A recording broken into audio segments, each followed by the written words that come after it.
This Is My Brave Bentonville. I'm Laurel Levine. And I'm Amber Brown, and we're your hosts for the evening. We'd like to thank everyone for coming tonight to witness Bentonville shine a light on mental health issues to help end stigma. And first and foremost, we'd like to take a moment to thank our sponsors. Our 2017 series of shows would not be possible without the support of our National Platinum sponsor, Alchemist, and our National Gold sponsors, Talkspace and Lindbeck. As well as our fabulous local sponsors, NWAC and Ashley Edwards for donating the space, and the fabulous Tristan Perlberg for her technical expertise, and Onyx Coffee Lab for this.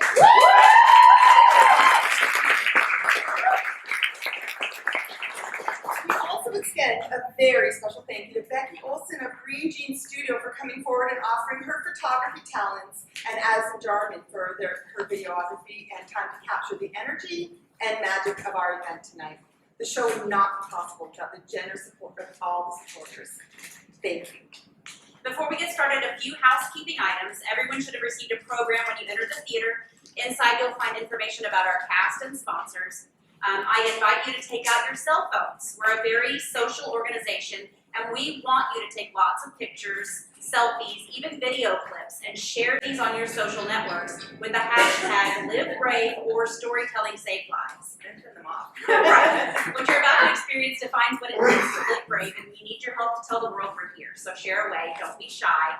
Now would also be a good time to make sure your phone is turned to silent for the duration of the show. Since This Is My Brave is a storytelling organization, we thought it might make sense to tell you the story of how Amber and I learned about This Is My Brave and our reasons for getting involved. We both have direct experience with mental illness, either in ourselves or in a family member. And one afternoon last summer, when the article about This Is My Brave jumped out from the pages of Oprah magazine, I knew I had to bring it to Bentonville. And I knew that I had to do this with Amber. This Is My Brave spoke directly to my deep understanding of the power of the arts in healing individuals and communities. And just knew that as an expressive arts therapist and Amber as a gifted artist and passion for all things theater, we needed to do this together. We're about to take you on a journey. You'll laugh and you'll cry. You'll be enlightened, inspired, and our hope is that you will leave with a transformed perception of the invisibleness of mental illness, thanks to the bravery of our cast members. Because this is the reality, 1 in 5 Americans live with a diagnosable mental health disorder. And because we don't talk enough about mental illness, often people suffer in silence. This changes tonight, right here on this stage. We're shining a light on mental illness to show the world that we are your friends, your colleagues, your religious leaders, your neighbors, your community members. We hope that through our storytelling you'll better understand mental illness and will be able to be supportive to those in your life who may experience it. You may be inspired to share your own story. It's when we share our stories that we open up the conversation, and storytelling saves lives. So I'm not a storyteller tonight, and as I witnessed this bravery of this phenomenal group of people, I began to search deeply and wondered about my position and my own bravery or lack of it. Am I involved in supporting this cause while at the same time complicit in hiding in shame and fear of stigma? What if I'm judged? What if other professionals judge me? What if my clients are here? I'm not reading a story tonight, but not because I'm a rare and exempt of story. If I were to tell a story, it might be the one about all the days leading up to and after that moment when I was 14 and called home to a doctor answering the phone saying, "Your mom's in the middle of a nervous breakdown and no, she can't come to the phone." I'm also not going to share about my attraction to pain because it so mirrored my own, and how everyone I chose to date was either previously or would come to be diagnosed with a mental illness or substance abuse, and how my own deeply cultivated codependent illness convinced me that if all those around me would allow me to fix them, then I would feel better, and I wouldn't need to acknowledge my own pain. And how my codependent self went to train as a therapist and quickly learned that, in fact, I was the one that needed help and cannot be codependent and a therapist simultaneously. And so I began the never-ending work of searching and healing. I began to strongly identify with the wounded healer, whose wounds had been so unnamed and vague, so secret and quiet and covert and scary. I learned that maybe it was not in the range of healthy to make myself throw up. That maybe working so hard to appear perfect and avoiding being the diagnosed one was as unhealthy as any disorder I was attempting to avoid. That maybe I do have anxiety, that it is so much a part of my being that I didn't even know there were other ways to feel. So I'm not telling a particular story, but I am, as are so many of you, so full of story because mental illness knows us all. This is their grave.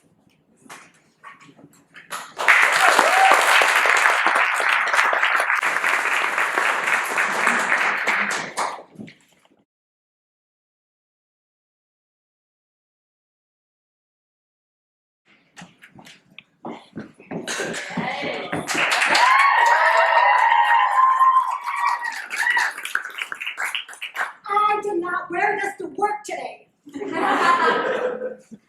But I did create it to tell you of my journey, my story. I have really been blessed to be able to use creativity my whole life as an outlet and to make a living. So I'm going to start with the hat. It's hot. This hat is my version of a ringmaster's top hat. And it suits me. You know why? You say what? Because I sort of wrangle a circus in my head and in my life. Decades ago, decades, a few of them, after bouts of eating disorder, depression, and trauma, I wanted and I started to disappear from the weight and darkness of it all. My creative brain developed an altered personality to take over the circus and not let me disappear. I was diagnosed as DID, dissociative identity disorder.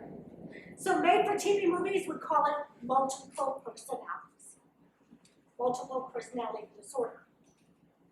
When I couldn't bear it, my alter stepped in, took over and wrangled my life, not without some really poor choices. At this time, my seemingly happy and whole, put together, wise older brother decided to disappear by suicide. Hanging is a really bold crime. I wish I had heard that cry. That was a lot bolder than my alter. So the grief pushed me through therapy, intensive, and the process of integration and wholeness. Now my alter was a really bold warrior of a woman where I had been shy. She could navigate the circus, chaos of life where I couldn't until I got ordered and healthy. She was fighting to exist while I was fighting to disappear.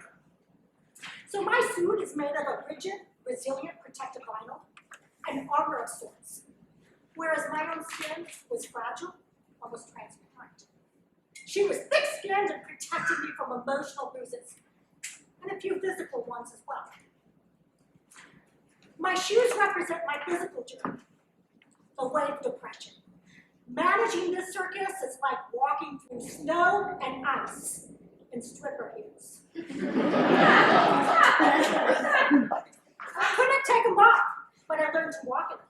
Not really. Depression aches, like running a race I didn't train for. But any physical exertion and mental exertion can build strength. And that's what I did through my walk with her. Now the cape. Okay, this cape deserves a whistle.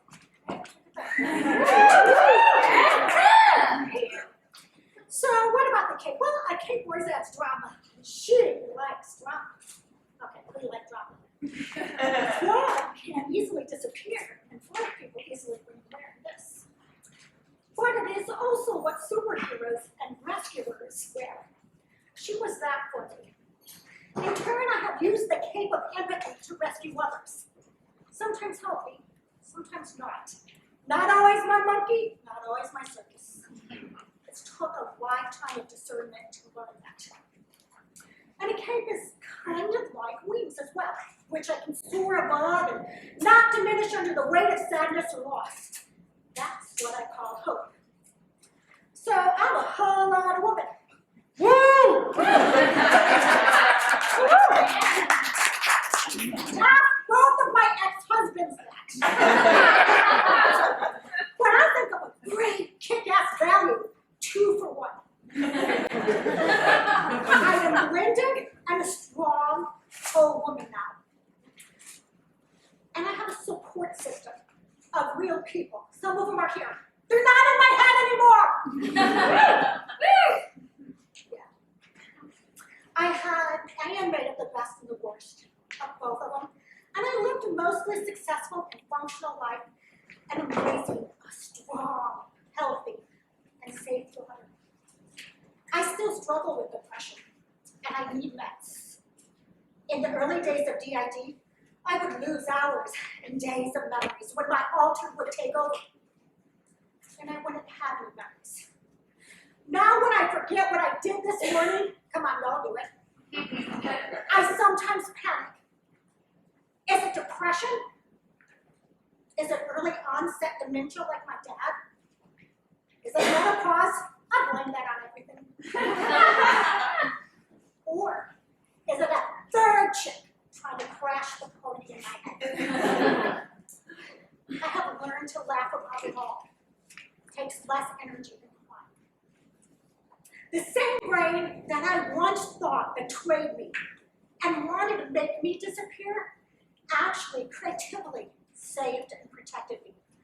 I'm still a village in progress. But a whole one. Underneath this costume is what we share. The same heart.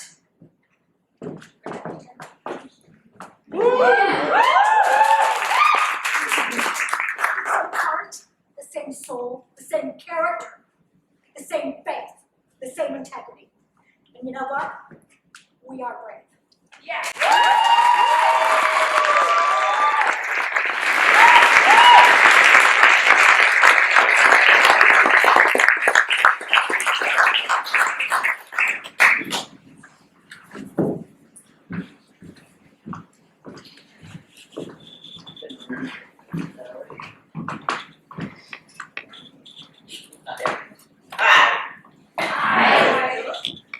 I'm Dorothy, and I did have a dog named Toto.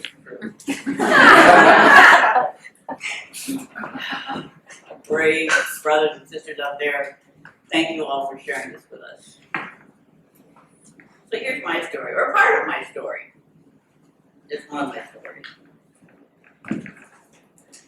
I love to play Bach on the piano. Although only some of his easier pieces, I'm not that proficient. I took lessons as a child and played quite a bit of piano. As a young kid, I also had plenty of friends. Softball, hide and seek, marbles. This was pre-digital age, you guys. I always got high marks at school and I loved life. My mother used to say I was a happy child. And I think I was. It doesn't make a pretty good start in life, doesn't it? However, in high school, I started to see some signs of deterioration in my social skills and accomplishments. I still looked pretty good on paper, so I persisted and hung in there. But then came the interlude. That's what I like to call it. I was about 18 years old, halfway through my first year at the University of Chicago. I was feeling pretty miserable about myself, and it got worse by the week.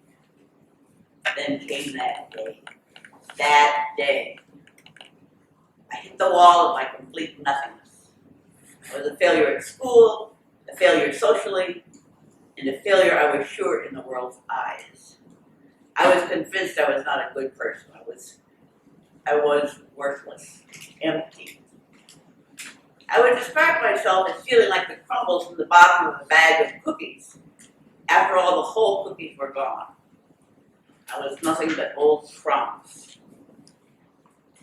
I was not whole in any sense of the word. So, I made a decision. I made a decision to stop everything that hurt.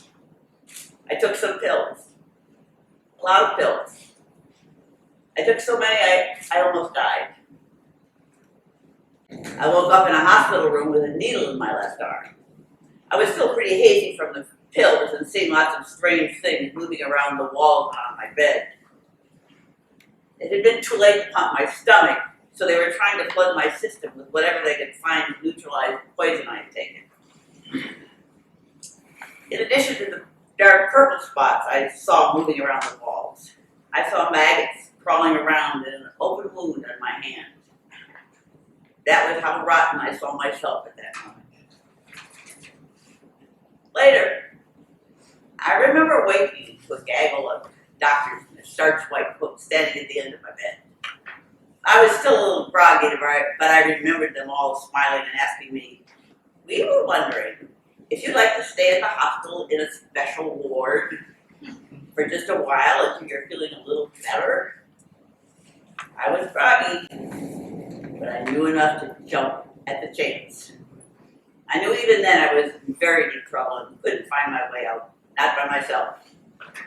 I said yes, and they smiled. I had given the correct answer. I was put on Ward 3, W3 as they affectionately called it, the psych ward of an otherwise medical hospital that was part of the university. There were only about 20 of us, male and female, all ages. An interesting and lovable group of souls. We were all just wounded individuals who had lost our way and had given up any hope of finding answers. We represented a variety of maladies, mine being clinical depression, but we ran the gamut. I had a psychiatrist who I saw almost every day, group therapy, and most of all, I made friends with the other patients. Most notable was Vera. She will live forever in my memory. Now remember, this was many, many years back. Vera and I both smoked, and inside the hospital, for God's sake. That's how long ago this was. And both of us liked to chat. We simply got along famously. Vera wore her hair in a bun, but she had some kind of problem with her shoulders and couldn't lift her arms in her hair up if it started to fall down. One day after I'd been on W3 for a few weeks, Vera and I were chatting in the lounge and smoking, of course. Her hair was starting to fall down from her neat little bun, and I mentioned it to her. I knew she couldn't raise her arms to do it herself, so I offered to pin it up. She sort of waved me off and said I shouldn't bother. But I persisted, determined I was going to help her. Finally, she said, "Dorothy, your hair is not like my hair." Vera was African American. She said, "I'll have Camilla do it." Camilla was an African American nurse on the ward. I was startled a bit and then laughed and said something like, "Oh, for God's sake, Vera, that's just cuckoo, I can fix it. That's not a problem." And I reached over and pinned up her hair. Vera looked at me for a second, and then she smiled and said, "Dorothy, you're so funny." "Oh, Dorothy, you're so funny." That's what she had said. I think I heard something there. "Dorothy," she was saying, "we're different in some ways, but it doesn't matter to you. How wonderful is that?" Vera had caught me off guard. I looked back at her and realized there was possibly a truth there. She might have spoken. Had I just been a good person? I wasn't trying to be, I was just being my old regular stupid self. But could it be that I was in fact and in truth actually a good person who did things, good things? Not a horrible, worthless person, but actually someone with a good heart? That was the beginning of my conscious healing. Everything else I've been learning on W3 started to fall into place and make sense. I left the hospital a couple of weeks later. Wasn't done, of course. I'll never be done. And I've had a lot of help from therapy and Prozac, the wonder drug for depression. But even with that, I'm still working on the whole thing of who I am, what I am, and how I fit into this world. But that day, I know. I stepped back from the looking glass and saw who I was for the first time. And I'll never forget Vera. So keep the faith in yourself. Seek out support and don't give up. Things will fall into place. And one more thing, some parting words I just heard recently, and I wish I had heard them when I was much, much younger. You may have heard these. You are allowed to be both a masterpiece and a work in progress simultaneously.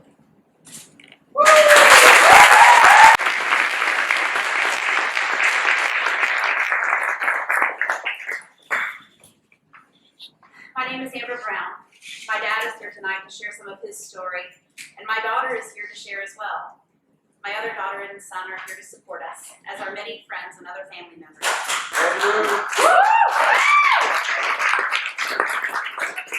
We're a family and friends of stories. Growing up, I didn't really know my mom. She left my little brother and me in the capable, loving hands of my dad when I was only 4, and Joe wasn't even a year old. Leaving us was probably the best but most difficult decision she ever made, but she knew she had to, for us and also for herself.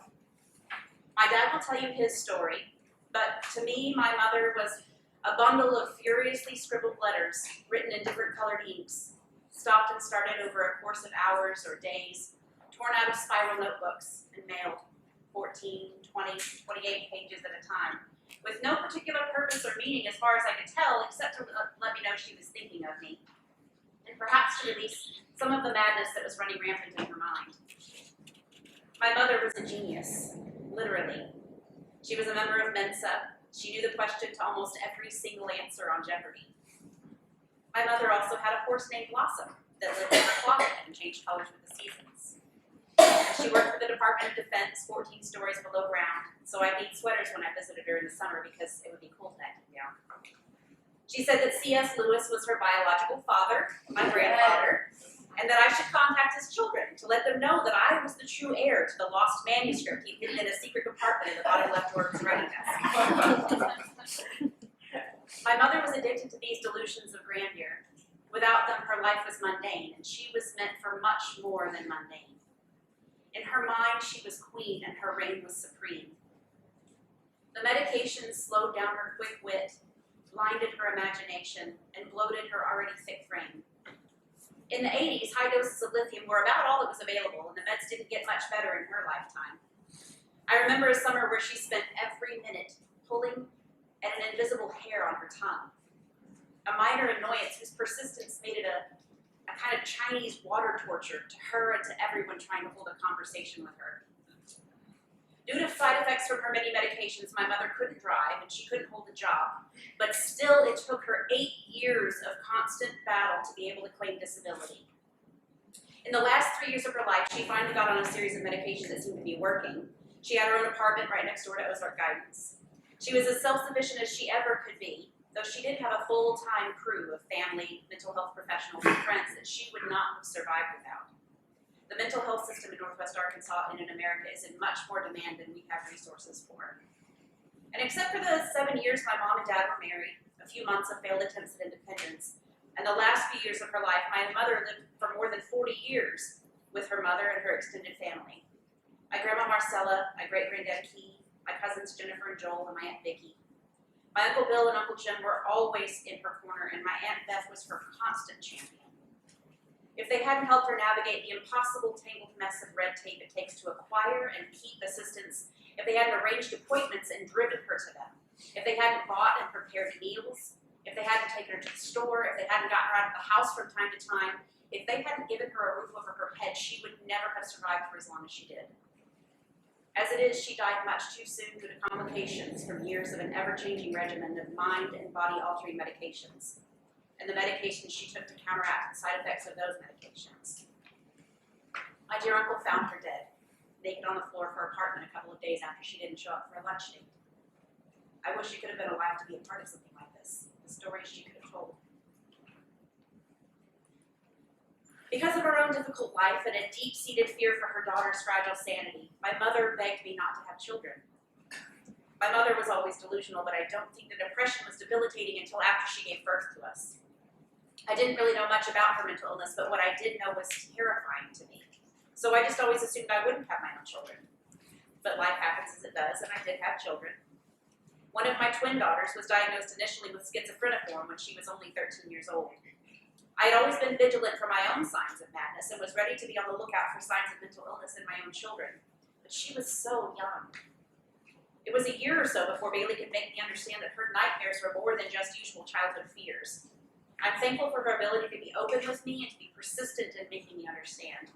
And I'm especially grateful for the doctor who convinced me to make the terrifying decision to start my baby girl on an antipsychotic to try to retrain her bent brain. It was a hard journey full of potholes and detours and roads less traveled. I watched her transform into a completely different person than the girl I had raised. I watched her fight to gain control over her anger and impatience. I witnessed her studious, tenacious approach to learn peace and acceptance. Her counselor told me he'd never known anyone to work so hard for their own wellness. She fought. With her doctor's recommendation and close watch, she's actually been off of all meds for about 7 months. And she seems to have no signs of the schizoaffective disorder, which in her case the doctors now think are triggered by depression. There are a lot of big hormonal and life changes coming, and we will never not be watching and waiting for the return of symptoms. But I don't fear for her anymore. She has a vast array of tools and the skill and the will to use them. She's amazing and she inspires me every day, as do her twin sister and her older brother, who both fight their own dilemmas with such style and grace and panache and such startling senses of humor. As for my own story, due to a series of events that were beyond even my wildest imagination, I found myself as the mother to 3 beautiful children by the time I was 21. There were many, many times that I felt as brittle as an antique teacup. But I guess I was more resilient than I could have ever hoped to be. It's been a 40-year roller coaster ride. I'm very lucky to have a support group of most loving friends and family. But there were times, not the first episode by any means, but one of the defining ones. A few years ago, I was working for the largest really locally based company. I had the overnight shift, and after 3 years of juggling sleeping days when I worked and trying to stay up days on the weekends so I could spend time with my kids for 3 years, I completely lost all control. On Christmas Eve. A few days later, I pulled myself together enough to file for a mental health leave. And after a couple of months of therapy and medication, I felt much better. But because I no longer had a check to take my insurance out of, I couldn't afford the doctor visit to get clearance to go back to work. And I also knew that even if I could get back to work there, I wouldn't survive another year of sleep deprivation from trying to juggle overnight shifts and time with my family. I honestly don't know how I did it. The memories are mostly a blur. A few years later, I'd begun a promising career in the mortgage industry. For the first time in my adult life, I wasn't classified as one of the working poor. And then suddenly, almost overnight it seemed, the wind was knocked out of me, literally. My lungs could not draw enough breath. I had terrible, persistent pain in my joints. I was exhausted, but I couldn't fall asleep. And when I did fall asleep, I couldn't stay asleep. I was plagued with migraines. I put off going to the doctor for as long as I could because I'd never been sick with anything I couldn't shake. I worked from a computer at home waiting to feel better. But after a few weeks when I started sleeping on the couch because I couldn't get up my stairs, I finally decided it was time to go to the doctor. I gave him my laundry list of symptoms, thinking he was going to send me off for a barrage of tests to solve my medical history Dr. House style. Instead, he looked me in the eye and he paused before he said, "With most people, I dance around this a little bit, but because of your family history and because of the honest relationship you have with your own children, I'm just going to go ahead and put it out there. You're depressed." I shook my head. I'm not depressed. For the first time in my entire life, I'm making enough money to pay my bills. Do you have any idea how not depressing that is?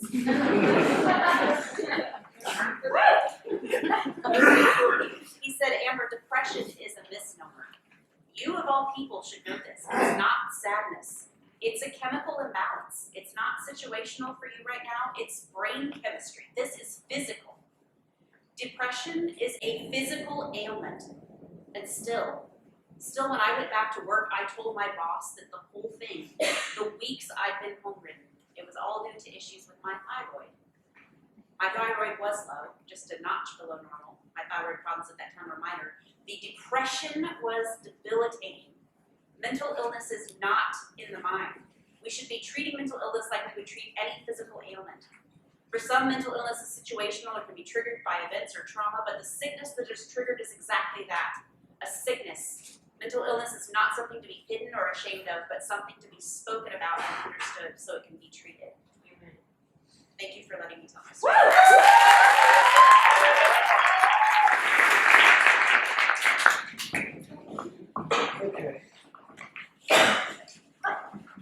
My name is Ian.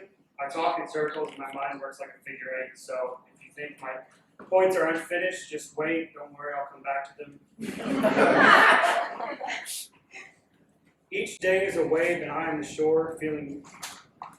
Sorry, let me start over. Each day is a wave and I am the shore, breaking more with each failure, measuring up less than before. I find myself feeling like less than a man. I feel like I'm failing as a father, a fiance, and as my own person. How do I make it stop? This medicine just isn't enough. Every time I hear the word bipolar, I shirk the thought of those who would define me by my disorder.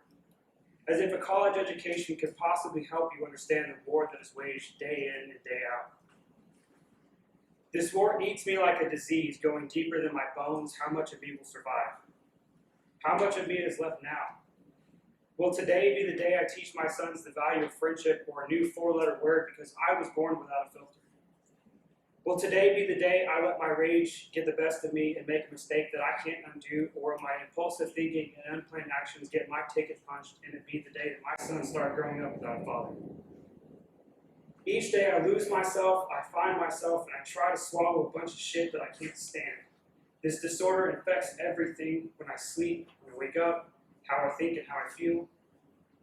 They gave me 5 minutes to give you my life, to show you the reality of the disorder. So if you're sitting there thinking that one day it will go away, then you're wrong.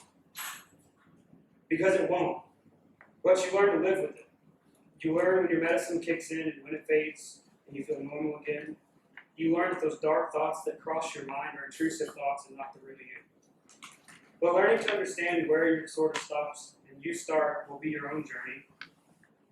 Your journey starts with admitting that there's a problem that just can't be solved. There's only managing. Starting to think that can off before this was a bad idea.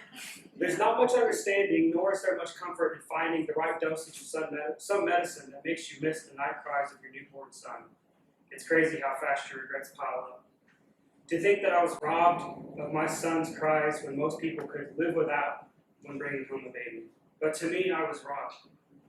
Maybe I did something to deserve this diagnosis. Maybe I earned it sooner rather than later because one day I would become an asshole anyways. Maybe I was supposed to learn a lesson to share with you, or maybe I just got dealt a shitty hand. Regardless of how we got our disorders, we have them, and they certainly aren't the end. But they aren't the beginning either. They're somewhere in the middle, because if you're sitting here tonight and you've been diagnosed, your journey has officially started. You have to choose now. Will you manage your disorder, or will you let it consume you like a fire without a fight? Will you push through the pain, the anger, and self-hatred to find happiness, or will you give up? There's a life to be had even with this disorder. You just have to choose it. You have to fight for it every day. Every time you feel that rage start to boil beneath the surface, you have to choose happiness. You'll fail and you'll feel regret, but you live to fight again tomorrow, hoping and wishing that it gets easier, and sometimes it does. There's no shame in a mental disorder, but the world says they understand, but they have no fucking clue.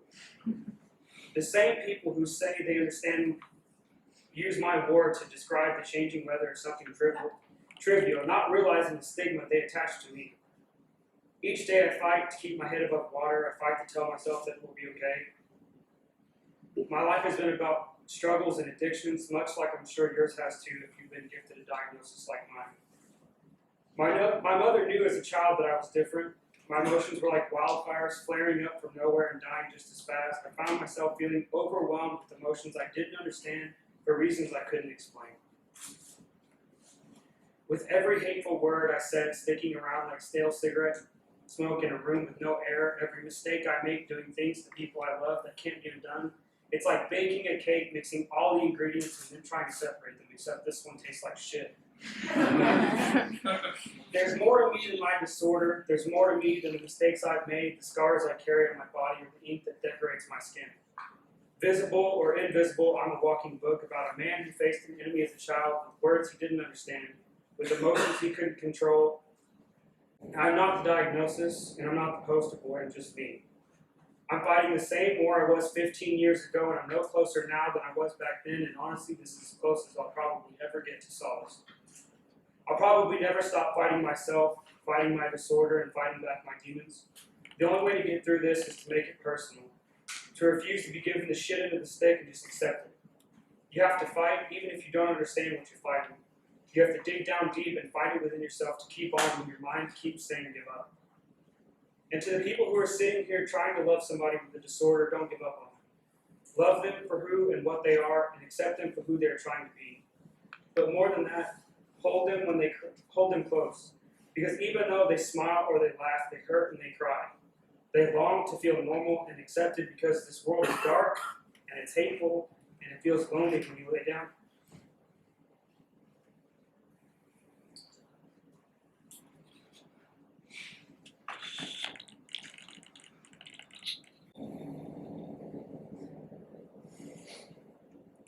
You can do it. Keep going.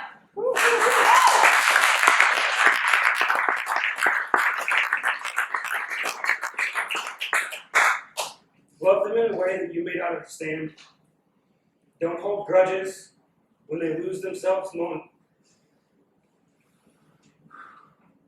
you, buddy. Keep going.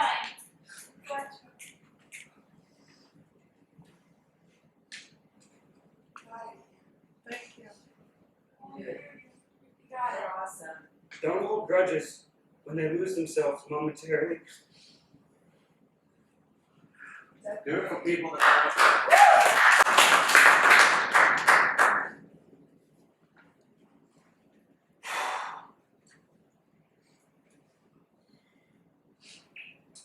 Don't hold grudges when they lose themselves. Fuck. Got it again. And for God's sakes, forgive them when they ask for it, because to drop your guard and ask for forgiveness for something that you felt was out of your control is something you will never understand.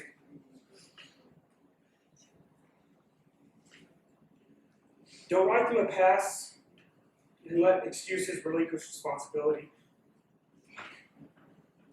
because they have a disorder, but encourage change, embrace the ups and downs, and just be there for them. Be there when they're manic, and be there when they're normal. Manic, depressed, or pacing the room, just be there. Give them a shoulder. This disorder is hard enough, and you just can't do it alone.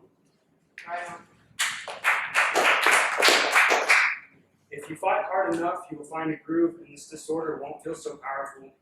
You won't always win, but you can win some. You just have to choose to fight. You have to fight with everything you have because you deserve it. You deserve it because every regret, every scar, visible or not, is your ticket. You've earned your right to sit at the table. You've earned it for every time you fail. I know.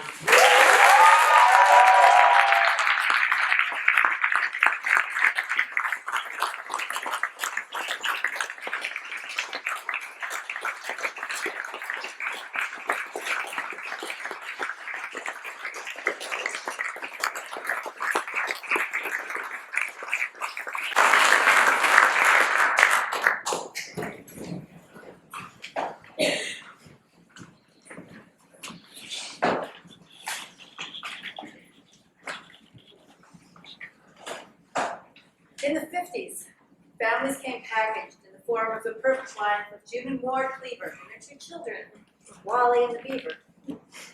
Aside from a few little scrapes and bumps that occurred each week, life progressed as a flawless dream. I was the youngest member of such a family, starring a father who worked for himself, a mother whose job was to stay at home and keep things running smoothly, a brother who was 3 years older than me, our dog, the station wagon. Our house was filled with love, plenty to eat, and although we weren't extravagant by any means, we pretty much had what we wanted, or at least what we needed. I'm grateful for that. It must have been about the time my brother started to school that I began to notice something that felt a little heavy in the air. No one talked about this heaviness, so I learned right away not to ask any questions about it. It seemed to have something to do with my brother. I guess as time progressed and we didn't talk about it, I learned not to talk about anything heavy or uncomfortable. I wanted my parents to be happy, and I figured that people did that by hiding scary or unknown things away. I made sure that I didn't cause any heaviness for them. I'll jump forward for a minute and tell you that today my brother would probably be diagnosed somewhere on the autism spectrum. But at the age of 66, he has never been tested and has no diagnosis at all. These were not available when we were growing up. My parents continued to worry as it became more and more obvious that my brother was not maturing quite as fast as the other boys his age. He wasn't making friends, or fitting in easily in social situations, or into the expected little package that our society prescribed. No worries. I could do it. I could save my parents. I could save my brother. Eventually, I could save anybody. I keep everyone happy, protected from the worst thing of all, hurt feelings. Not being perfect definitely caused worry or hurt feelings. I got this. I'll fit in perfectly. I'll make sure I have lots of friends and that everybody likes me. That way some of the heaviness can be a little lighter for my parents. I learned to read people very well. I learned to monitor my behavior, my moods, to match those of the people around me. That way I'd be safe and not causing them any heaviness. I fit perfectly into any group that I needed to. Next, I started noticing that some people were making fun of my brother. I figured that I was the only kid with a brother who didn't fit in, and I was embarrassed. At the same time, I was ashamed of myself for feeling embarrassed because he was my brother, and I loved him. I remember one afternoon my friend's mother brought me home from an activity. My brother was playing softball in the front yard with a group of neighborhood kids who were much younger. This woman mockingly said, "Well, there's so-and-so playing ball with his little playmates." Not knowing how to respond and feeling embarrassed, I just laughed. I mean, she was laughing and I needed to fit in. Over the years, I've stuffed many things and many feelings safely away. What I didn't realize is that these things don't stay neatly tucked away forever. It's much more painful now as they begin to resurface, and I know I must unpack them and face them. Some of them are still buried deep inside, and it will take a lifetime to clear them out. But the good news is that I have begun to start digging them out, and it feels good to look them in the eye. Sometimes it even feels good to know that I am not fitting perfectly into a group. Not everybody likes me, and most of the time I'm okay with that. Yes. I recently purchased a t-shirt that announces "perfect is boring." And I noticed that I'm feeling a little lighter these days. Several years ago, I was on a business trip with my husband. I happened to be seated next to a woman who mentioned that she had an autistic son. I told her that I had a brother whose behavior sounded much like that of her son's. We spoke of the similarities, and then she said to me, "So, you're the other child?" I was taken aback as she described her other son and the role he played in the family. That was the moment I began to feel validated. I said to the woman, "So that's really a thing." That day was the first time that I actually acknowledged that these feelings and behaviors of mine are normal and shared by others. And that's the message that I want to share tonight. None of us are truly alone. I see that I have had a hero who has traveled ahead of me always, and that hero is my brother. He's marched bravely forward his entire life by being himself, in spite of what anyone else may have thought. Now I'm beginning to be myself and start my own brave journey.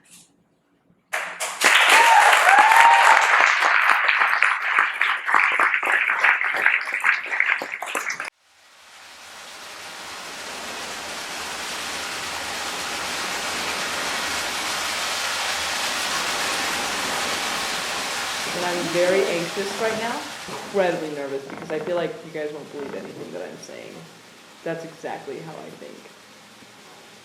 People that I know, okay, I tell them that I'm a horrible person and they don't believe me, but that's because they don't actually, like, know me.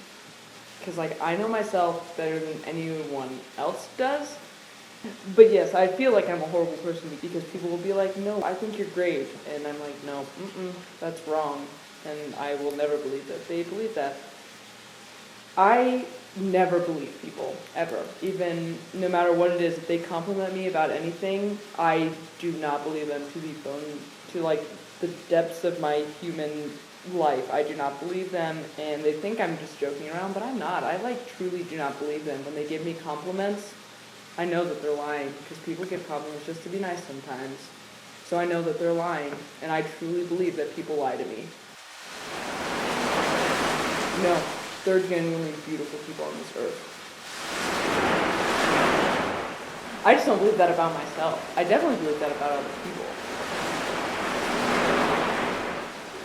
Yeah, I see myself the correct way. I know so. I literally know. Fun fact about me, I was anorexic for 3 years, and I still struggle with it every single day. I hate it that I can't hide it anymore, because they can't do anything to help me. I guarantee it, they can't do anything, and then I feel bad for like making them waste their breath on me and their energy on me, because it is a waste.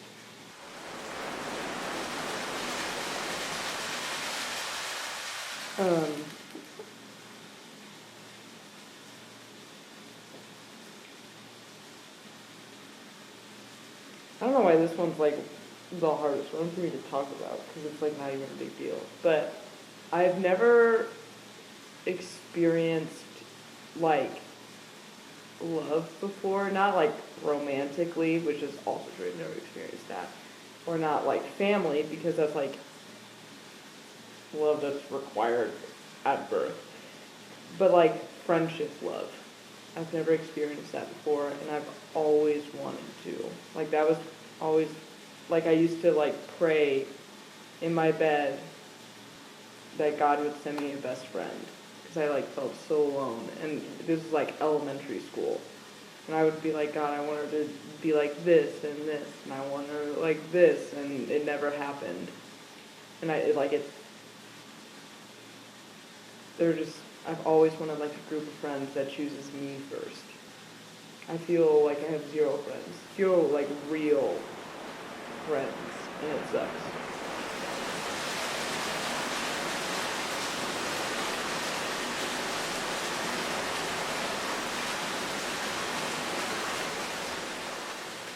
But like, my coworkers make me anxious, my friends make me anxious, my siblings make me anxious, my future makes me anxious, like I can't get away. But my first anxiety attack ever was in 5th grade, and my teacher, Miss Hagedorn, was known to be like the mean teacher, which every teacher's kind of known to be that. But anyways, she talked about how like your grades in 5th grade affect you getting into college, and that freaked me out so much.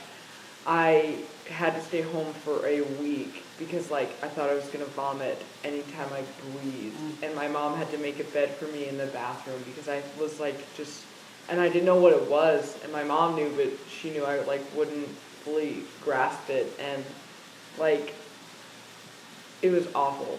Worst week of my life, and I'll never forget it. But I have never been able to escape it. I still feel like my heart starts pounding and I feel like I have to vomit anytime I get anxious.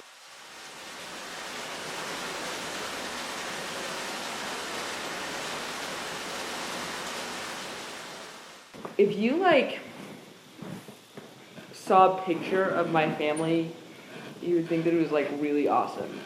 My parents just don't trust me anymore, which really sucks, because I don't lie to them. I could have lied to my mom when she asked me, is anything wrong? I could have been like, no, I'm fine, I'm just tired. Yeah. But I didn't lie. I tell them pretty much everything, and they still don't trust me, and it sucks. So my older brother physically abused me until I was 14. I didn't really see it as abuse, and then one day my mom was like, I think you're having these problems because of this, and I was like, oh my God. Because I thought it was normal for people to do that, but whatever. Very afraid of like being alone, just in a relationship or friendships or whatever. I hate being by myself. which, like, it's awful. The only time I can be is, like, if I'm about to go to sleep and I'm watching That's So Raven on my laptop because it's funny as fuck. But yeah, I'm really afraid of being alone because I don't think anyone can really put up with all of this horribleness forever.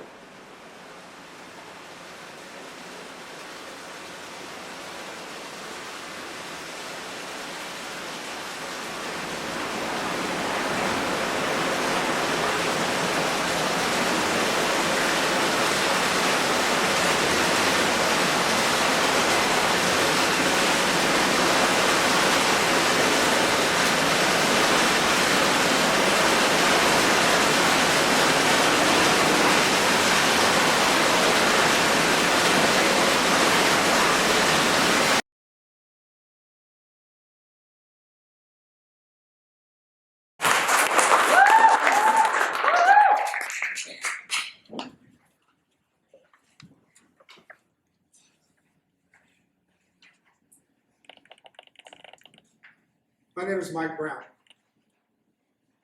I struggled against doing this. Every time I considered sitting down and putting this on paper, the recollection of the pain and the chaos was more than I wanted to relive.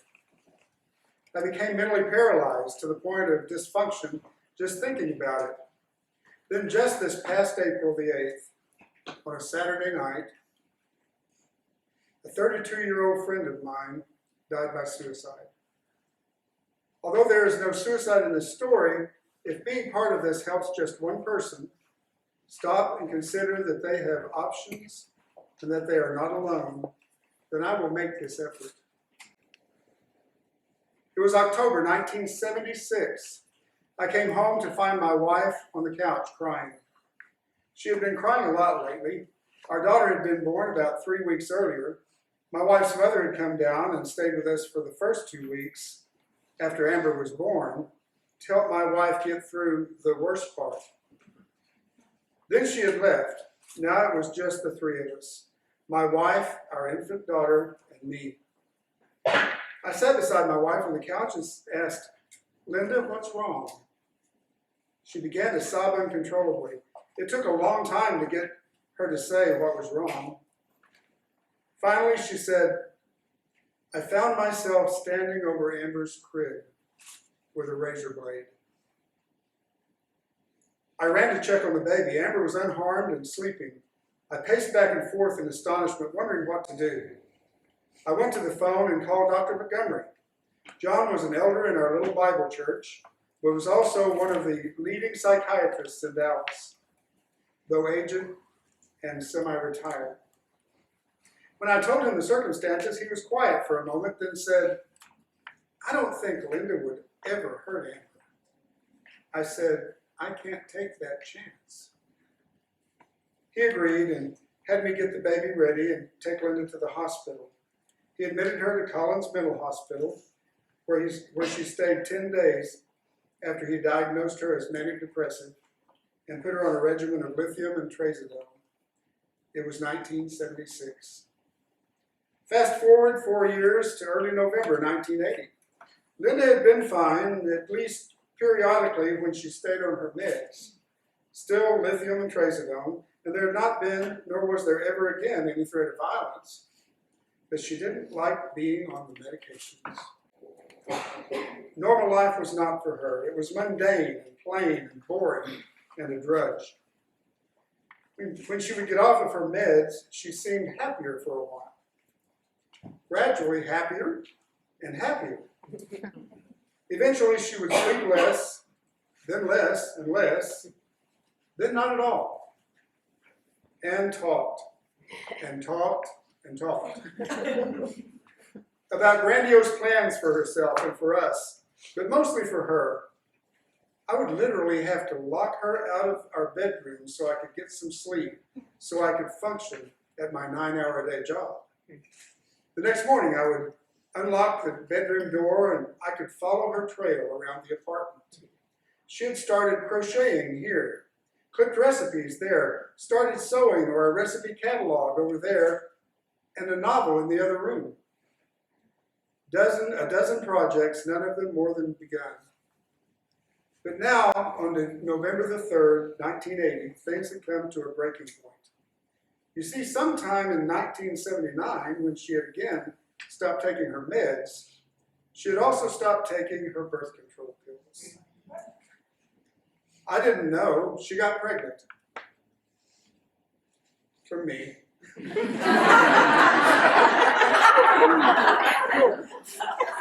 The doctors wouldn't let her meditate while she was pregnant, so that period was a real roller coaster. After our son was born in January 1980, she was moved directly from Hobbinsville Maternity Hospital, once again to Collins Middle Hospital. A childless couple in our church volunteered to take care of Amber during the day. I would leave for work in the morning and take Amber to their home. After work, I would travel to the baby hospital where I would check on our newborn son, then go visit Linda in the mental hospital, then go pick up my daughter for the night. The next morning, start all over. A few days into her stay, I got a call at work from the baby hospital. Mr. Brown, they said, we can't keep your baby very much longer. You need to come get him. Well, I didn't have any baby clothes with me at work, so I stopped in the hospital gift shop and bought him some clothes. That night, I went to see Linda first, then went to get baby Joe.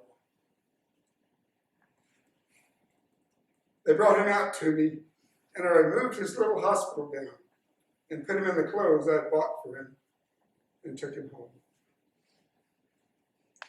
A few days later, back on her lithium regimen, Linda returned home.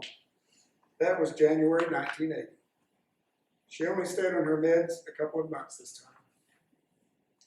Now, November the 3rd, 1980, I've come home from a 9-hour day at work, and I am standing in the tiny apartment kitchen, looking out over our living room at the chaos and wreckage. The sink is full of dirty dishes with decaying food, and the counter is piled with more dirty dishes and old food. I could turn out the lights on them, but within minutes they would be covered with nasty Texas cockroaches, some of which I could see crawling in and out of the plates. My 9-month-old son is sitting crankily in a high chair to my left. He has a bowl of oatmeal in front of him, but most of it is on his face and looks like it has been there since breakfast. He has diarrhea running down his leg. I know that when I change his diaper, that raging diaper rash and the nasty fish-smelling Desitin ointment will still be there. My 4-year-old daughter is still in her nightgown and is singing to her doll in the living room. The curtains are still closed from this morning. My wife is going back and forth across the living room, chattering about something. I'm so lost in my own desolation and despair that what she is saying doesn't register at first. I asked, "What did you say?" She replied, "I'm going to visit my sister Beth in Arkansas tomorrow night. Southwest Airlines has a special, and I can fly to Tulsa for $25 and Beth can pick me up there." I paused and said, "Why couldn't you go tonight?" She said, "I was going to hawk my class ring and my wedding ring to get the money for the ticket." I said, "You don't have to hawk your ring. I can go to Skaggs Albertsons and write a hot check and get you the money. You pack what you want to take. I'll get the kids ready and take you to the airport.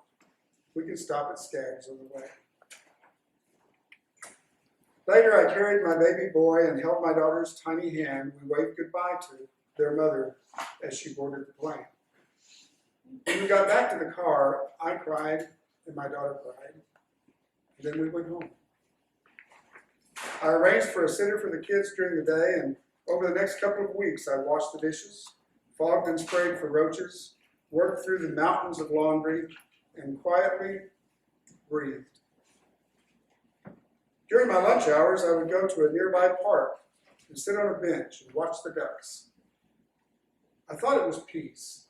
It wasn't peace. I've known peace since then, at least episodically, but it was lack of chaos. And that was enough. Linda was going to file for divorce from Arkansas, where she remained, but like so many others, she couldn't see it through. So I filed. It caused quite a stir in our little conservative Dallas church, many of whom didn't believe in divorce under any circumstance. A few months afterward, I got a call from one of the deacons. Dan and his wife Becky had been friends with Linda and me. He wanted to meet me for lunch and talk about something, so I agreed, and we met at a church parking lot and opened sack lunches in the cab of his pickup. He explained that he and Becky had really been praying about it a lot, and they would like to bring Linda back to Texas to stay with them so she could be close to the kids. He strongly maintained that it was not to get us back together again. I suspected that this was a lie, and I told him that I didn't think he knew what he was getting himself into. But I finally agreed after his assurance that they would pick up the kids and supervise them visiting at their house every other weekend. They went to Arkansas and got Linda shortly afterward. Things went according to plan at first. The kids were glad to be with their mother for the visits. Then one Sunday, after having taken the kids, Dan called and said he couldn't bring them home as planned, and I'd have to come and get them. I did, but voiced my displeasure. He assured me it wouldn't happen again. Then a month or so later, I got another request from Dan to meet for lunch. While he toyed with his sandwich in the cab of his truck, Dan said, "Mike, Betty and I have really been praying about this." He hesitated and then said, "We think Linda is devil-possessed." I nearly choked on the bite of my sandwich, which catapulted from my mouth. When I stopped laughing and wiped the involuntary tears from my cheek, I said, "Dan, Linda doesn't have a demon. She has a disease, an illness for which she refuses treatment. And she has a very strong will. She is an adult, and she is the only person with authority over her life. You can't control her. God knows I can't control her. And don't say I didn't warn you." He seemed disheartened to have his theory, over which he and Becky had prayed and weeping so earnestly, to be blown away by the reality of truth. I suspect that he thought this simple revelation would come with a simple biblical solution, laying on of hands or some such. I wanted to comfort him in his sadness, but I had other things to do. I raised my children alone. I never remarried, though Linda did a time or two. I made sure the kids got to see her when we would visit my relatives in Arkansas. Even left them with her a few times when they were older, under her mother's and sister's oversight. There are remnants of Linda's hereditary disease that I see in some of my children, as well as in some of theirs. They are strong, these kids. And even the ones who show the signs of these remnants or carry a confirmed diagnosis are fully functional. And they are creative, bright, and wonderful. Linda was also diagnosed later as schizophrenic. She saw unicorns in her closet, and at times was convinced that she worked for the Department of the Navy in a secret facility 60 stories underground, or however many it was at the time. And she reinvented her origin and her past in colorful, often sexually graphic ways. I couldn't let my children see the letters she sent them when they were very young. The letters started very organized and rational, but as she added to them daily, they veered toward wild fantasy, and 20 pages or more later, they ended only in incoherent, illegible scrawls. Linda died of congestive heart failure a few years ago. My children adored her, as they should, and she them. And my life would not be what it is today if I had never known her. That brings me to my final remarks. You've heard and will hear a lot of personal stories tonight. These stories are genuine and they are powerful. Take them with you. But keep in mind that for each of these stories, there are backstories. These people are not islands. They touch and are touched by many others around them. If Linda were here, I'm sure that she would have a totally different perspective on the events that I have related. she might not be as kind to me as I was to myself. And her story would be no less genuine or less powerful. What is your story?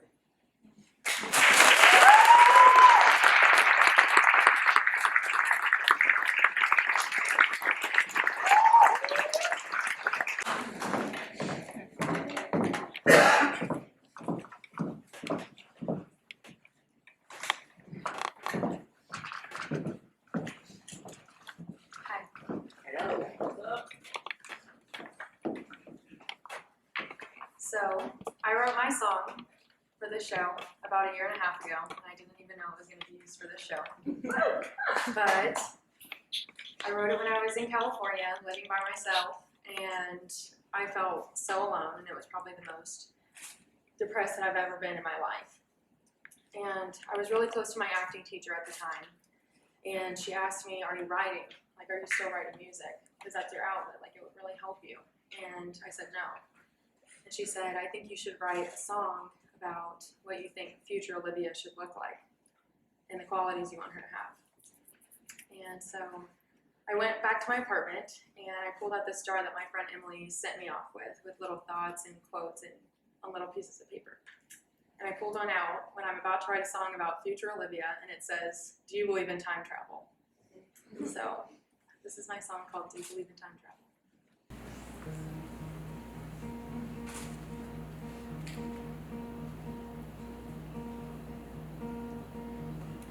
I saw myself in a coffee house today. I was wearing the same glasses and the necklace with the coordinates of my hometown. And I never stuttered when I spoke. I was writing on a napkin. This is what I wrote. Please be patient, take your time. When people let you down, don't change your mind.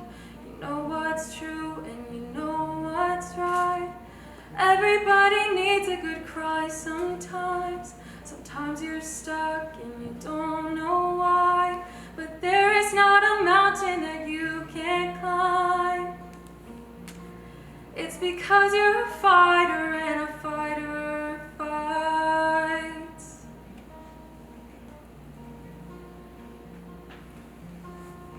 I wasn't worried about being on time. And I wasn't faking smiles or forcing a laugh. 'Cause I was living for my future and not living for my past. I had time in my eyes and wisdom in my smile.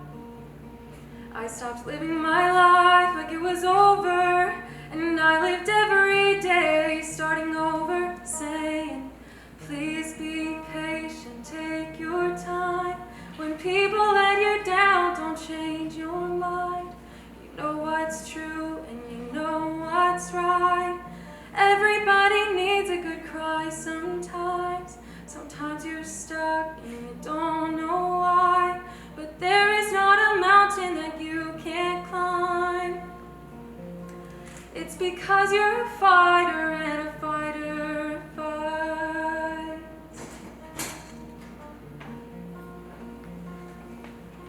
It's because you're a fighter and a fighter fights.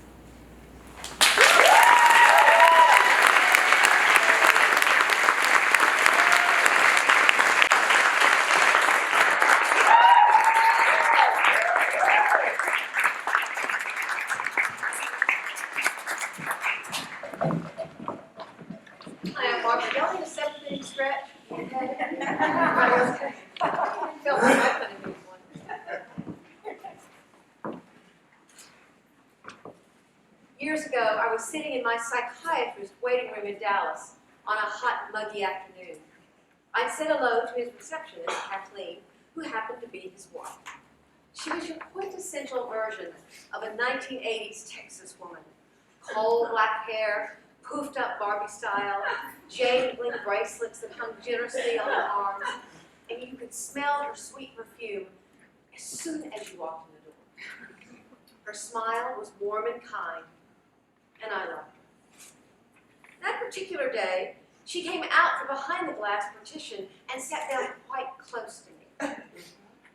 Can I ask you something? Of course, Kathleen, what is it? Now, you can't tell Raymond, I said, hi, that I've asked you this. Okay. And there was a pause. What exactly is wrong with you? She was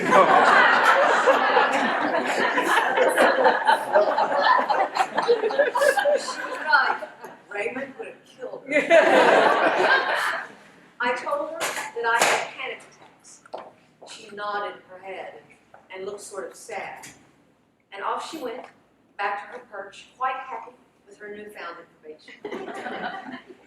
I also could have told her that I'd had anorexia in college, and that I'd become clinically depressed not long after my first marriage ended. But what was plaguing me at that time of my life was anxiety. It started when I was in my late 20s. I was working as a jingle singer by day, singing radio and TV commercials. By night, I sang jazz in various hotels and nightclubs. My personal life was chaotic, but I was doing my best to hide that fact from those who loved me because I was ashamed. I'd gone home to sing at my local church, something I'd done hundreds of times before. As I took my first breath, my body started shaking, gently at first, and then violently. My heart was pounding, sweat was beginning to roll down my legs. Choir members actually reached out their hands to hold me. They were afraid I was going to fall. I was mortified. I barely got through the song and left the church, frightened and confused. Yet it was several years afterward before I sought treatment. I didn't want to believe that I had a mental illness. So I tried to hide it from myself, and certainly from others. For you see, when I'd been anorexic, I told myself I was just thin. When I'd become depressed, I'd rationalize that I'd made a terrible mistake and was simply unhappy. But anxiety was invading my life. Interestingly, I didn't mind so much the anxiety. It was the shaking. I hated that my anxiety, my vulnerability, showed. So I was in Raymond's office to get rid of it. I wanted it gone, out. I hated my panic. It embarrassed me. I never knew when it would emerge. Singing, performing, which all my life had been as natural as breathing in and out, had become frightening. It was beginning to seep into other situations, which now I know is called social anxiety. I felt at seemingly random times like I needed to run away from simple conversations due to a creeping trembling that I knew could grow to immense proportions. Many things changed over the following years. Personally, I started making much better decisions, and I changed professions. Yet 30 years later, I still have anxiety. Perhaps if you've ever talked with me one-on-one, you may notice that I often lean against the wall or steady myself in the chair or with the music stand. That's my anxiety. You might see that at a party, I find something to do. I pick up food or plates. That's my anxiety. And even as I'm writing this, my heart is starting to race, my stomach feels jittery, I feel as I've drunk a bunch of caffeine when all I had was orange juice. That's my anxiety. Tonight, I debated strongly whether I would take the meds that keep my body calm. They're called beta blockers, and they work very effectively with performance anxiety, which I can assure you I have right now. You would see me far differently, a bit like seeing Michael J. Fox without his meds for Parkinson's. But I decided my message was more important than the perhaps dramatic show that might go on if I was medicationless. I've seen therapists for my anxiety, including Raymond. I understand the source. Part of it is genetic, as my mother suffered with obsessive compulsive disorder, and a paternal grandfather I never knew had panic attacks. I struggled with perfectionism, and there's an ever-critical voice I battled inside my head.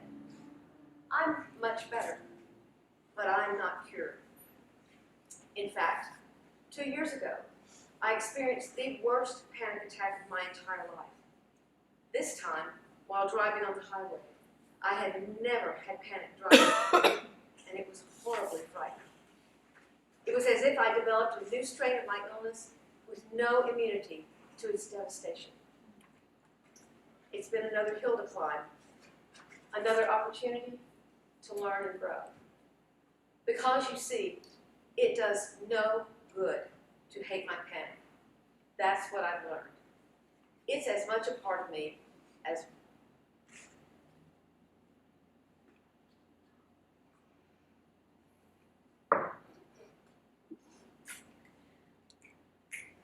Keep going.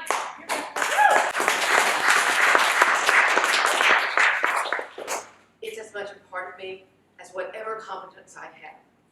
It's me and my most raw. It's me and my most vulnerable. But it's me. It's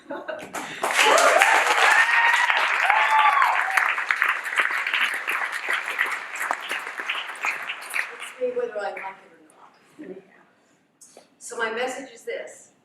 If you love someone with mental illness, love them for all of who they are, both their vulnerability and their strength. If you have a mental illness, understand that it doesn't define you. If you suspect someone has a mental illness, reach out to them. Don't allow preconceptions to prevent you from asking questions and trying to understand. I have a mental illness. I'm not always in control of where my mind and heart can travel, but if I accept myself, I can learn to lean into that vulnerability. I still struggle with body image, but I'm not anorexic.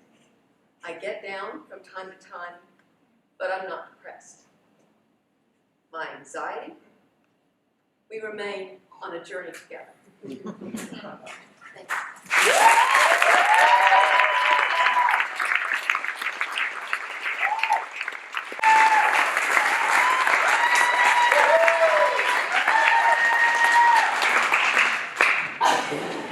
I think I'm supposed to be on this one.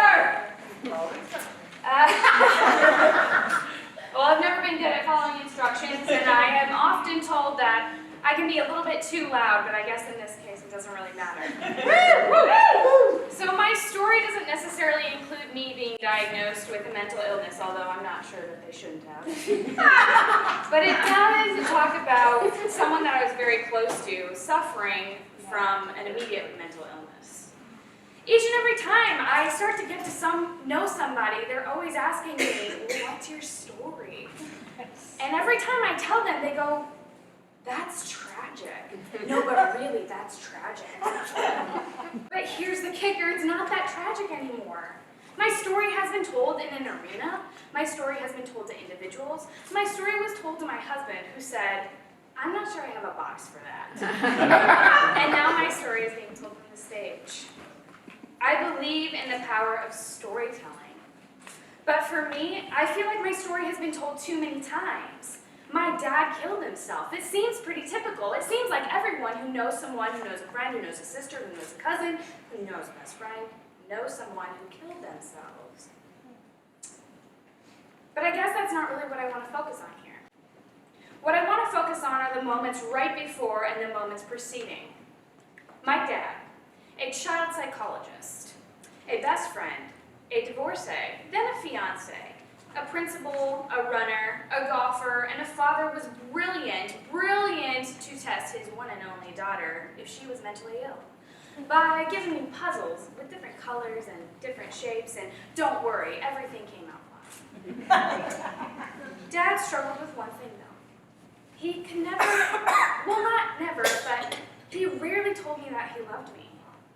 My mom and stepdad and our family friends were chartering a sailboat on Lake Erie for a week when my mom handed me a phone. You remember one of those phones that was kind of like a suitcase with a long cord? Dad was on the other line and we talked for a while. He told me how things were going back at home, and I had told him how sailing on Lake Erie was going and how it was desperately cold. And then we almost hung up, but he said, "Megan, I love you." I was 12 years old. Of course I didn't appreciate it then. No 12-year-old appreciates it when their parents say, "I love you." But that's the memory that lasts for me. Because after that, after we had hung up, Dad must have had a wire short out.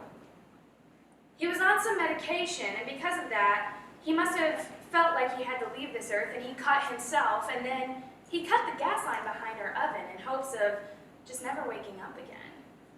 But the air conditioner was still running, and so when it kicked on to cool down the house, it set off a blast, affecting the entirety of our neighborhood. He survived, however, and he was moaning, and he was asking for help when the firemen showed up. Why did he want help? Why did he want help when he wanted to die so desperately? In the end, he would accomplish what he had set out to do, just not the way that he had set out to do it. After spending a month in the hospital with what they call fourth-degree burns, we had to do something. And in that month, my mom had asked me if I wanted to go see him at Loyola Hospital. I just knew my dad didn't want me to see him that way. He never wanted to appear weak, but not because he was some macho man, but because he wanted to be a man who had the pride of knowing that he could always take care of his little girl. That seems kind of ironic now, doesn't it? But I just knew at that time I shouldn't go and see him, but I didn't want him to feel like I had abandoned him. So I recorded him tapes, of course, in the school counselor's office, and I had told him what any 12-year-old would talk about, how school was going, la la la, and that was okay. And I had told him that I had missed him. When his fiancée played the tapes for him in the hospital, he had tried to get out of bed and his heart had started pounding. And she would calm him down and she would say that I was not there at his bedside. She would tell him I wasn't at the hospital and it was just my voice playing for him. And after he realized that I was not there, he would calm down and he would listen to those tapes. And it still tears me up inside to think about the eternal pain that he must have been in, knowing that I was still waiting for him here to get better, but he was never going to get better. He was never going to be my dad again. That next month, my mom and stepdad came to me and had told me that recovery did not look good, and that there was a decision to be made. We could either keep Dad on the ventilator or we could pull the plug. I knew that quality of life for him would never be the same, so at 12 years old, I said, pull it. Dad is gone. Dad will never see my life now. He did not see me graduate high school. He did not see me go onto the mission field overseas. He did not see me drive across the country to live in Colorado. He did not walk me down the aisle on my wedding day. He did not witness me purchase my first home, and he will not see my children, if I have children. Sometimes that makes me sad, and sometimes that really pisses me off. But the fact remains that my story includes a life when I had a dad and when I didn't. No matter how it is making me feel right now, I know that it's only temporary, and I know that with time my memory will fade. For now, I remember his unique laugh in which he used to like suck in air instead of like push it out, kind of like, ooh, ooh, ooh. I remember his curly brown hair and his ever blue eyes, his forever 70s style mustache that he refused to shave. I remember Saturday mornings sitting on the futon and eating cereal while watching Ren and Stimpy, which my mom had forbidden. I remember the blue phone on the wall in the kitchen, and I remember the yellow siding on the house, and I will remember all the ways that he loved me, even if he didn't tell me his words.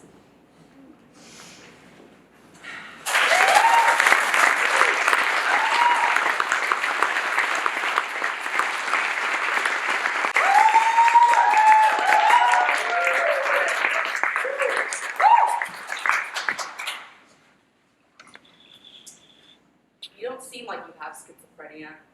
It's a phrase I hear a lot. Why, I want to say? Because I'm not talking to myself. Because I'm not wearing a tinfoil hat. The government satellites is stealing my thoughts. There's a stigma around mental illnesses, which is why we need things like this show, to spread awareness, to normalize mental illnesses, because more people have them than you realize. When I was just 14, I was diagnosed with schizoaffective disorder. I took more pills in 3 years than most will probably take in a lifetime. Pills that caused me to gain 80 pounds seemingly overnight and had awful side effects like dry mouth, blurry vision, slurred speech, and worst of all, foggy mind. I could be speaking and in the middle of a sentence completely lose my next thought. It would vanish and I'd try to grasp it. It was like trying to grasp smoke. It was embarrassing and frustrating. I walked the halls of my school with a confused expression and couldn't even pick up my feet when I walked. I scuffed my shoes against the floor with every step. I was a zombie. Medication is a wonderful option for many people and nothing to be ashamed about if it's something that you need. But it wasn't for me. But thanks to many people, doctors, therapists, counselors, and especially my family and friends, I've been off on medication since October of last year. My therapist says that he's never seen anyone work harder than me to get better. Maybe as hard as, but not harder. I couldn't have done it without his help. He taught me coping skills that I use every day. I couldn't do it without my brother, sister, mother, and grandfather. Put up with my outbursts and bad moods.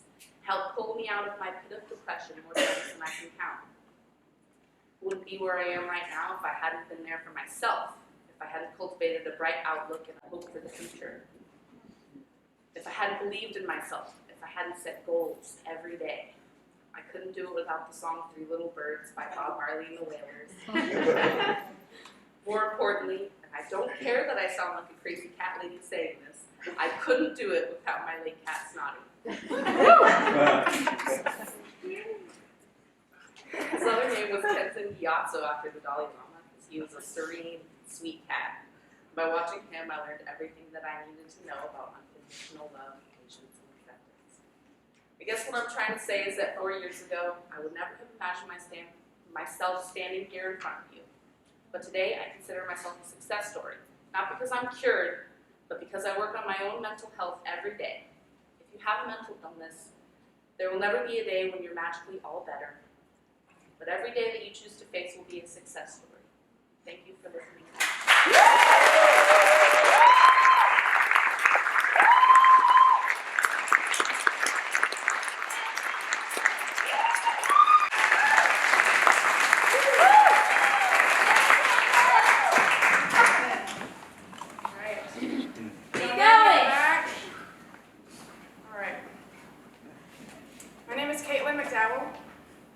I would like to start by dedicating this speech to my grandma Betty, who passed away this past Thanksgiving Day.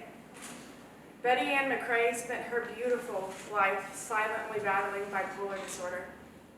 I am here today and every day in hopes that one less person will battle alone.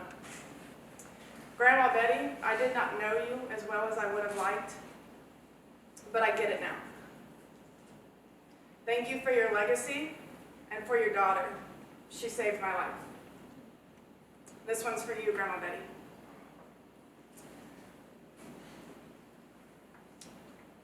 March 7th will always be a big day for me, a second birthday in a way. On March 7th, 2016, I was born again. It's only fitting that my mother was the one who ushered me in again. I had been up all night, staring at the ceiling, with a continuous stream of tears running from my tired eyes. I was tired, not only from the day or sleepless night, but from the 5 years I had been fighting, crying, and wishing I was dead. For over the past 5 years, I had found myself in over 20 different countries, 5 different states, 5 different jobs, countless relationships, 15 different medications, 1 previous treatment facility, enough tears to fill an ocean, enough booze to do the same, and countless pleas for death. Nothing could soothe the torment I felt. I was on the run all the time. I was running from my misery, greeting it in each new place, not knowing it was me I was running from. I watched the clock and waited till a decent hour to call my mom. 5:30 a.m. felt like the appropriate hour to scare the shit out of one's mom. Are you up? As I saw the 3 little dots enclosed in a bubble pop up on the screen, I was immediately filled with relief and tremendous anxiety. Here we go, I thought. No turning back after this. "Yes, are you okay?" she said. "I need help." She immediately called, and through gasps of air, I told her that I couldn't do it anymore and that I didn't want to. The next couple of hours were a whirlwind of intense tears, apologies, pleas for peace, and rescue. I laid in my parents' bed sobbing as my mom scrolled on her iPad for a refuge. It was strange for me, for my mom to see me this way. I knew she knew I was sad, but I had never let her see the extent. I was her sunshine, her smile. She knew I had been gone for quite some time, but no one knew how to help. Only I could save myself. "I found a place," she said. "Let's go. You're gonna be okay, my Kate, I promise." I believed her. I was in that treatment facility for 3 weeks, though I wanted to stay forever. It was my church, my haven. I was understood there. My demons were welcomed as keynote speakers. I was accepted, and I felt human for the first time in years. I felt like a somebody with a story that maybe wasn't tragic, but possibly valuable. It was where I met myself again, and I actually liked her. Then before I knew it, it was time to leave, and there I went, back into the world, back into my life, back to work, and back to myself. To me, human strength is recreating yourself in the rubble of a life you once hoped or attempted to click your heels out of. One of the most difficult realizations of an experience such as this is that not much changes. You still have the obsession, depression, mood swings, and unmanageable emotions. The same vices still beckon like a siren. People expect the same things of you, hold the same standard, and treat you as you were before. Everything is the same. You just gained a small toolbox of hope, tips, and tricks to lead a more stable, healthy, and sane lifestyle. I went to AA. I bought and skimmed every book I could find. I worked on my dialectical behavioral therapy workbook each night. I tried to learn how to meditate, and I hid. I hid because I didn't know how to be a part of the world and stay myself, this new okay self.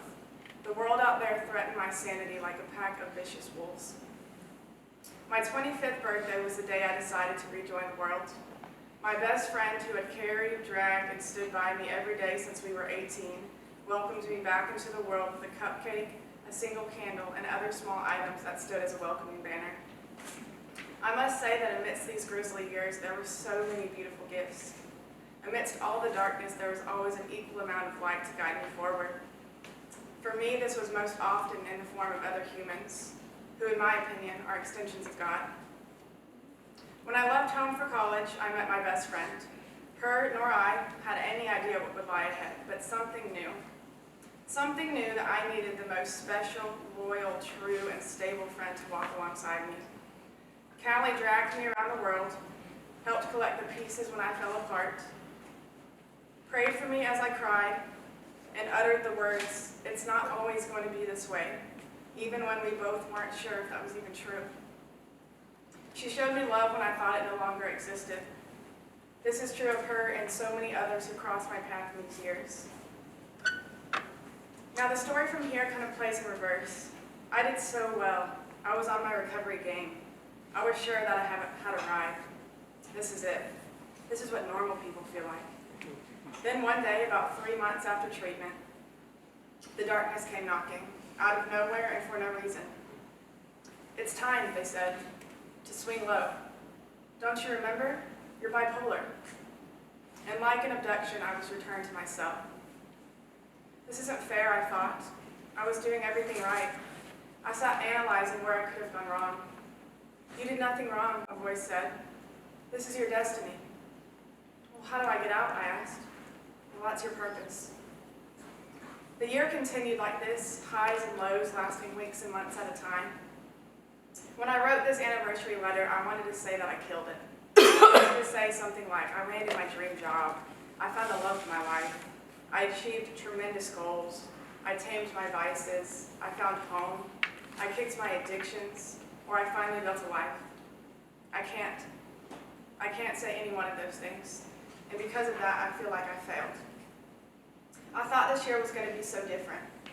I thought this would be the year that I found happiness, love, peace in myself. I experienced each of these things, but then I lost them.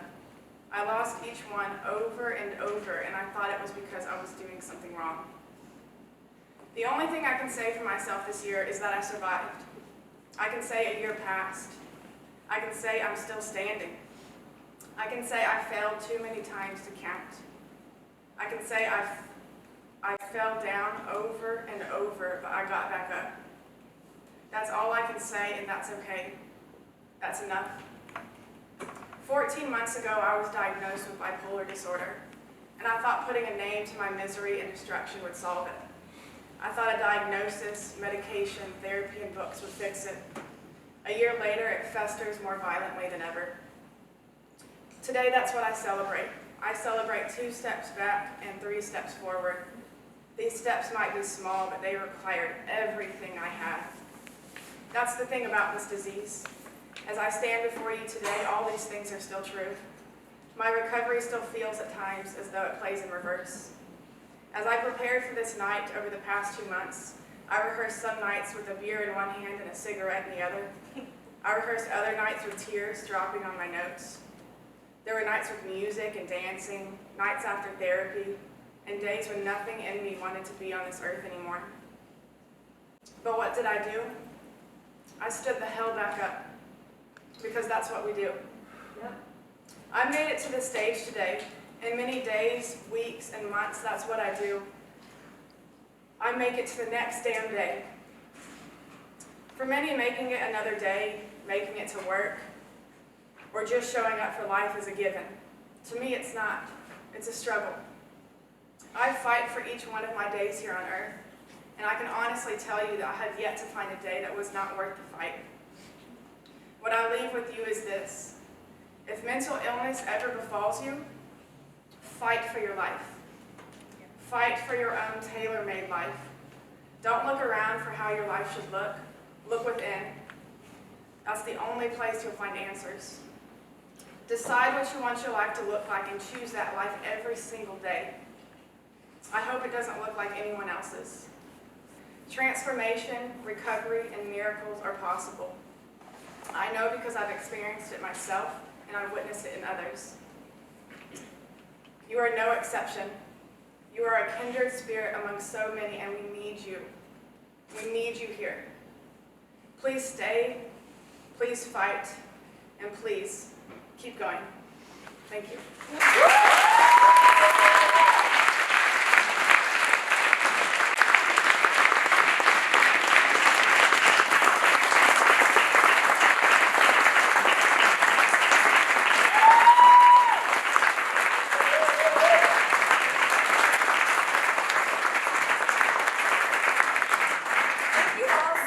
For being here. Lauren and Amber asked me to say a few words. I'm Jennifer Marshall. I'm the executive director of This Is My Grave. And back in 2013, This Is My Grave was just an idea. It was me dreaming about, having a show where people would stand up and tell their stories. I live with bipolar type 1 myself. And when I was, writing anonymously and finally found the courage to open up about my story, I found tremendous support that came forward. And I wanted to give other people that same platform. And you guys here today, you guys made this show. And I thank you all for coming up here and having the courage. And I thank you all for being in the audience to support everyone here. And thank you for helping us with this movement. We're ending stigma one story at a time, and I congratulate you all.